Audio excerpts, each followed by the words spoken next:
warahmatullahi wabarakatuh. Waalaikumsalam. Alhamdulillahirabbil alamin wa bihi nasta'in ala umurid dunya waddin. Wassalatu wassalamu ala asrafil anbiya'i wal mursalin nabiyina Muhammadin wa ala alihi wa sahbihi ajma'in. Amma ba'd. Qala Allah Ta'ala, a'udzu billahi minasyaitonir rajim. Ya ayyuhalladzina amanu taqullaha haqqa tuqatih wa la tamutunna illa wa antum muslimun. Wa qala ya ayyuhalladzina amanu taqullaha wa qulu qawlan sadida yuslih lakum a'malakum wa yaghfir lakum dhunubakum wa may yuti'illaha wa rasulahu faqad faza fawzan 'azima. Bapak Ibu jamaah salat syukur rahimakumullah. Alhamdulillahirabbil alamin, kita bersyukur kepada Allah Subhanahu wa taala yang telah memberikan nikmat dan karunia yang banyak kepada kita, terutama nikmat iman dan nikmat Islam. Nikmat iman dan Islam ini adalah nikmat yang paling besar bagi manusia. Karena tanpa kedua nikmat ini, maka nikmat yang lain tidak akan ada manfaatnya bagi manusia. Kita juga bersyukur bahwa pada pagi hari ini kita diberi kesehatan, kesempatan untuk melangkahkan kaki menuju masjid yang kita cintai ini, untuk melaksanakan salah satu perintah Allah, yaitu melaksanakan sholat subuh. Salawat dan salam semoga tercurah kepada junjungan kita, pembimbing kita, Rasulullah Muhammad Sallallahu Alaihi Wasallam, kepada keluarganya, kepada para sahabat dan para pengikutnya yang setia menetapi sunnah-sunnah beliau Sallallahu Alaihi Wasallam ila yaumil qiyamah. Jamaah rahimakumullah, saya akan melanjutkan membacakan kitab Syarah Syama'il Muhammadiyah, yang mana pada kitab ini dibahas tentang ciri-ciri fisik Rasulullah, adab dan akhlak beliau, kebiasaan-kebiasaan beliau Sallallahu Alaihi Wasallam yang patut kita teladani, yang patut kita contoh. Kita sudah sampai pada bab tentang adab makan Rasulullah Sallallahu Alaihi Wasallam.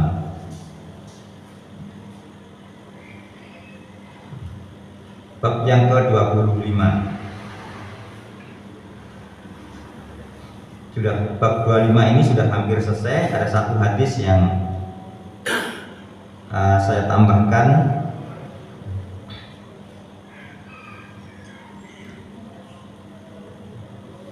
Di akhir atau di penghujung bab tentang roti Rasulullah Sallallahu Alaihi Wasallam. Haddatsana Abdullah ibnu Abdurrahman qol haddatsana Abdullah ibnu Amrin Abu Ma'marin haddatsana Abdul Waris an Sa'id ibni Abi Arubah an Qatadah an Anas qol ma akala Rasulullah sallallahu alaihi wasallam ala khiwan wala akala khubzan murok koko hatta mata. Abdullah bin Abdurrahman bercerita kepada kami, dia berkata, Abdullah bin Amr Abu Ma'mar bercerita kepada kami, Abdul Waris bercerita kepada kami dari Sa'id bin Abi Arubah dari Qatadah, dari Anas, dia berkata Rasulullah Sallallahu Alaihi Wasallam tidak pernah makan di atas meja makan. Beliau juga tidak pernah makan roti dari gandum yang ditumbuk sampai halus hingga beliau wafat.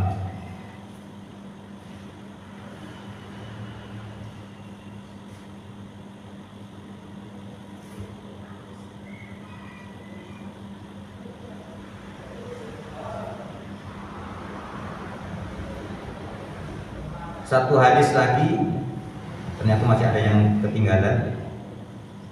An Mujalid Anis Syabi an Mashruk qol dakhaltu ala Aisyah fada'at li bita'amin wa qalat ma ashba'u min ta'amin fa asya'u an abqiya illa bakaitu qol qultu lima qalat adkhurul khalal lati faraqo alaiha Rasulullah sallallahu alaihi wasallam ad-dunya wallahi ma sabi'a min khubri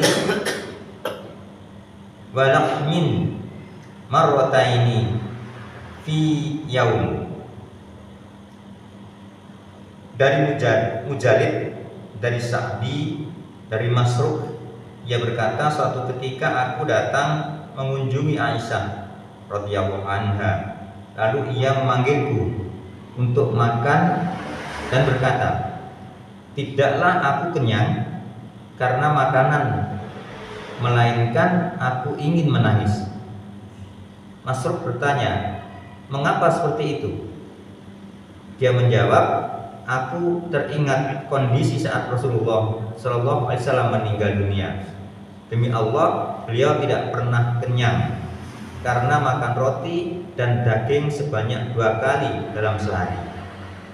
Bapak Ibu rahimahullah, hadis ini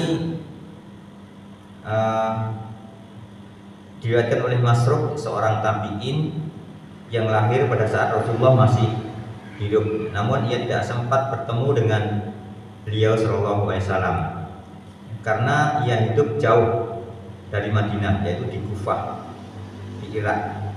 Ia termasuk salah seorang pembesar di antara para tabi'in.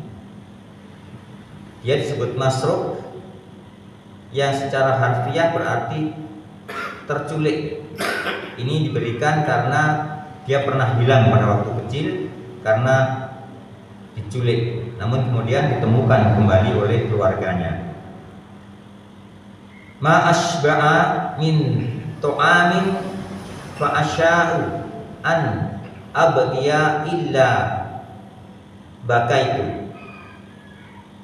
Setiap kali makan dan merasa kenyang, ia sangat sedih dan ingin menangis karena mengingat betapa susah kehidupan keluarga Rasulullah sallallahu alaihi wasallam pada waktu beliau masih hidup.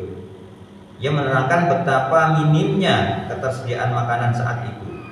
Yang bahkan Rasulullah sendiri dan keluarganya tidak pernah merasa kenyang sebanyak 2 kali dalam sehari.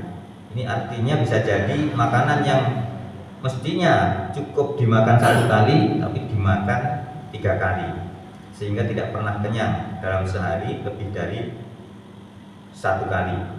Namun digunakan untuk 3 kali, di makanan sekali digunakan 3 kali. Kondisi seperti ini terus berlangsung sampai beliau Sallallahu Alaihi Wasallam meninggal dunia. Jadi Bapak Ibu rahimahullah, hadis di atas mengisahkan Ibunda Aisyah radhiyallahu anha pada waktu makan kemudian kenyang itu selalu menangis karena teringat Rasulullah Sallallahu Alaihi Wasallam yang pada masa hidupnya sangat sulit, tidak pernah kenyang dalam sehari lebih dari 1 kali. Jadi kisah-kisah hadis yang lalu juga sudah pernah kita bahas ya, bahwa Rasulullah sendiri menyampaikan bahwa keluarga beliau tidak pernah merasa kenyang dengan makan roti yang ditumbuk halus lebih dari 2 kali sehari.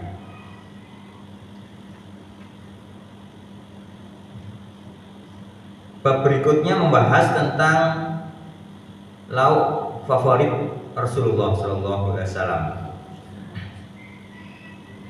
Dalam bab ini nanti akan dikisahkan bagaimana Rasulullah sangat menyukai cuka, yang sebenarnya sukanya itu suka cuka itu untuk memotivasi kepada para sahabat, karena tidak ada yang lain, sehingga beliau mengatakan bahwa saya sangat menyukai cuka. Hadis pertama pada bab ini, an Hisham bin Urwah an abihi an Aisyah anna Rasulullah sallallahu alaihi wasallam qala ni'mal idamu al khallu qala Abdullah ibnu Abdurrahmani fi hadisi ni'mal idamu abil udamu al khal. Dari Hisham bin Urwah, dari ayahnya, dari Aisyah radhiyallahu anha, Rasulullah sallallahu alaihi wasallam bersabda, lauk yang paling nikmat adalah cuka.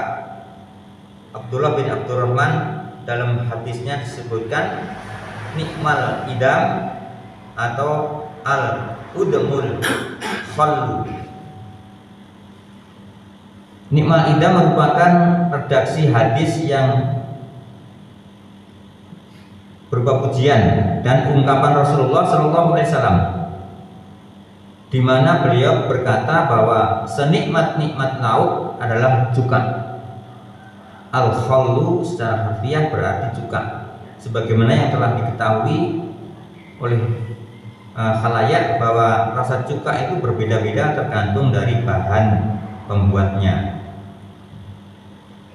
Meskipun tidak dapat dinafikan bahwa banyak sekali jenis lauk lain yang lebih nikmat daripada cuka, namun dalam konteks ini Rasulullah Shallallahu Alaihi Wasallam mengungkapkan apa yang ada dan tersedia di keluarga beliau, ini untuk mendorong para sahabat agar mereka menikmati keadaan meski cukup memprihatinkan. Jadi karena adanya cuka, sehingga beliau Rasulullah SAW menyampaikan bahwa senikmat-nikmatnya lauk adalah cuka, karena tidak ada yang lain. Dalam sahihnya dari Jabir, ia berkata, suatu ketika Rasulullah mengajakku dan beberapa sahabat makan di rumah beliau. Dia menyajikan sepotong roti, kemudian bertanya, apakah ada lauknya? Para sahabat menjawab, tidak ada kecuali cuka. Beliau bersabda, sungguh cuka adalah lauk yang paling nikmat. Jabir berkata, sejak itu aku sangat menyukai cuka sebagai lauk makan. Tolhah juga berkata, sejak aku mendengar kisah ini dari Jabir, aku sangat menyukai cuka sebagai lauk makan. Bapak Ibu rahimahullah, hebatnya para sahabat itu, kalau ada hadis atau contoh dari Rasulullah, maka mereka akan selalu mengikuti, berusaha keras kuat tenaga untuk mengikuti. Seperti hadis yang menyatakan bahwa 12 rakaat akan membawa, siapa yang melakukan sholat 12 rakaat maka akan dibangunkan rumah di surga. Itu disampaikan kepada istri beliau sallallahu alaihi wasallam. Kemudian setelah itu istrinya selalu melaksanakan sholat itu. Kemudian informasi itu disampaikan kepada sahabat yang lain, dan para sahabat juga mengikuti, tidak pernah meninggalkan sholat 12 rakaat karena akan mendapat hadiah rumah di surga. 12 rakaat itu adalah sholat sunnah rawatib yang sunnah muakkad. 2 rakaat sebelum subuh, 2 rakaat setelah maghrib, 2 rakaat setelah isya, kemudian 2 rakaat atau 4 rakaat sebelum zuhur, dan 2 rakaat sesudah duhur. Totalnya 12 rakaat. Hadis yang lain menyebutkan 10 rakaat. Kalau 10 rakaat maka yang sebelum duhur itu 2, yang setelah duhur 2 rakaat. Tapi ada hadis lain, jadi pentingnya sholat sunnah rawatib duhur.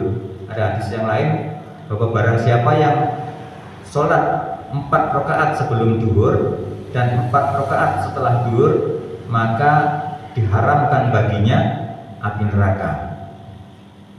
Jadi ini hadis-hadis yang luar biasa Bapak Ibu. Ya, meskipun yang duhur itu yang muakkad, sunnah muakkad itu hanya 2 rakaat setelah duhur dan 2 rakaat atau 4 rakaat sebelum duhur, tapi hadis yang lain tadi itu juga menunjukkan fadilah yang sangat besar. Barang siapa sholat 4 rakaat sebelum duhur dan 4 rakaat setelah duhur, maka diharamkan api neraka baginya. Jadi sholat rawatib atau 4 rakaat sebelum duhur, 4 rakaat setelah duhur itu sedapat mungkin kita laksanakan. Jadi kalau kita datang sholat duhur, yang terkait sholat duhur itu banyak. Kalau kita datang ke masjid misalnya, kita sholat tahiyatul masjid, kemudian sholat 4 rakaat, 2 rakaat salam, 2 rakaat salam. Berarti kita sholat 6 rakaat sebelum sholat duhur, baru sholat duhur. Setelah sholat salam, kemudian kita sholat lagi ba'diyah, 2 rakaat salam, 2 rakaat salam, 4 rakaat. Tapi yang muakkadah setelah duhur itu 2 rakaat. Kita lanjutkan yang